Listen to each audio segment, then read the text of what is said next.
खड़ी शरीफ से साबिक उम्मीदवार असम्बली राजा नवीद अख्तर गोगा खड़ी शरीफ और मीरपुर के मुतासरीन ज़लज़ला के लिए मैदान में कूद पड़े। राजा नवीद अख्तर गोगा का कहना था कि आज़ाद हुकूमत ने मुतासरीन ज़लज़ला को कोई रिलीफ नहीं दिया। मीरपुर के लोगों ने अपने आबाओ अजदाद की कब्रों को पानी की नज़र किया, मगर बदकिस्मती से इनकी इन कुर्बानियों को भी हमेशा नज़रअंदाज किया जाता रहा। मैं बहुत जल्द खड़ी शरीफ की तमाम सियासी क़यादत के साथ रब्ता करके अपने लोगों के लिए अमली जद्दोजहद करूँगा। राजा नवीद अख्तर गोगा का मजीद क्या कहना था, आइए सुनते हैं। ये जो मेरी गुजारिशात है ये आप तक ही आपके ज़रिए मैं हुकूमतों तक पहुँचाना ज़रूरी समझता हूँ कि इतना अरसा गुजरने के बावजूद आज तक खड़ी के अंदर मेरे खड़ी के लोगों का कोई पुरसान हाल नहीं है। उनको आज तक किसी किस्म का रिलीफ जो गवर्नमेंट की तरफ से होना चाहिए था वो नहीं मिल रहा, ना मामलाजात की सूरत में, ना कि और किसी जो है वो देखें।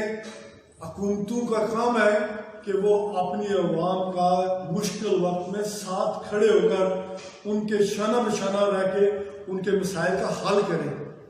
फिर मैंने उस दिन भी एक बात की थी कि मैं सबसे पहले मैं खुद खड़ी की अवाम से और मीरपुर की अवाम से माफ़ी मांगता हूँ।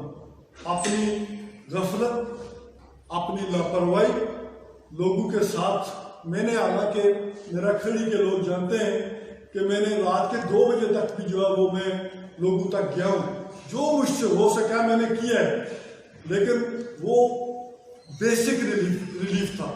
वो पहले दिनों का लोगों का जो एक थोड़ा बहुत जो उनकी मदद थी वो थी। असल काम तो उनका आबादकारी का था। उनके घरों का जो हमारे घर जो है वो हज़ारों से तजावज़, हज़ारों में वो फुली डैमेज है, हज़ारों में क्या जुज़वी नुकसान हुए। लेकिन बदकिस्मती के साथ आज तक जो सर्वे कराए गए, 4-4 टीमें आती थी, उनके टीए बनते रहे, उनका वो सिलसिला चलता रहा। पसंद नापसंद के बुनियाद पर वो सर्वे होते रहे। जो जुज़वी डैमेज थे उनको कंप्लीट डैमेज करार देते रहे। लेकिन मैं कहता हूँ कि मुझे ये भी कबूल है कि ये सिलसिला हुआ, लेकिन बदकिस्मती के साथ उसका ज़्यादा आज तक नहीं हो सका। दूसरे मुकाबले में आप मुजफ्फराबाद हो, भाग हो, रावलाकोट हो, वो एक पाइप के लिए रोडें ब्लॉक कर देते हैं, गवर्नमेंट को मफलूज कर देते हैं।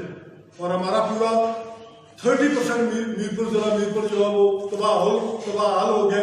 लेकिन आज तक हम सड़क पे आके अपना हक नहीं ले सकते। हमारे यहाँ फोटो सेशन होते रहे, जहाज आते रहे, लेकिन उनका अगर वही जहाजों का या जो यहाँ पे रोडू का सर्वे होता रहा या रोडू के ऊपर आके लोगों को मुलाकातें होती रही, वही अगर जो उनके टीएडी या उनका पेट्रोल जो खर्च होता रहा वही असाधा के अगर खड़ी में लगा दिया जाता तो कम से कम 5% लोगों को रिलीफ मिल जाता। वो जो सरकारी वसाइल इस्तेमाल होते रहे, लेकिन बदकिस्मती के साथ आज तक ना हम कर सके, ना हमारी खड़ी के अवाम और मीरपुर के लोग निकल सके। इसलिए मैं समझता हूँ कि हमारा ये एक इंतहाई मायूस कुन सूरत है।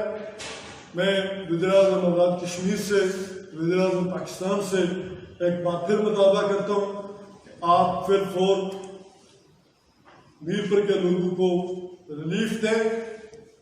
पानी के नजर हो चुके हैं। आज मैं समझता हूँ कि उस मीरपुर को जो पाकिस्तान को सराब करता है, जो पाकिस्तान को खुशहाल करता है, वो ज़िला मायूमियों का शिकार हो, अपना हक ना ले सके, अपने लोगों को रिलीफ ना दिलवा सके, तो मैं समझता हूँ कि ये मीरपुर के लोगों के साथ बहुत बड़ी नाइंसाफी है। इस पर मैं समझता हूँ कि हर बंदे को आवाज़ उठानी होगी, हर बंदे को अपना हक अदा करना होगा। चाहे पहले तो मैं आपको एक बिल्कुल मैं सबसे रब्ता करूँगा, मैं एक कैंपेन शुरू कर रहा हूँ। मैं हर लीडर से कमांडर अल्ताफ साहब से शुरू करूंगा, जफर मारूफ साहब से, चौधरी अरशद साहब से, जो यहाँ जो हमारे कोठी के जो जमादार, क्योंकि बड़ा घराने वहाँ फैजी साहब जो भी यहाँ नुमाइंदगी कर रहे हैं, मैं हर घर में जाऊँगा, हर लीडर के पास जाऊँगा ताकि हम एक होकर अपना हक ले सके। हम इस पर खड़ी को और मीरपुर को इन मालूमियों में नहीं देखना अच्छा समझते।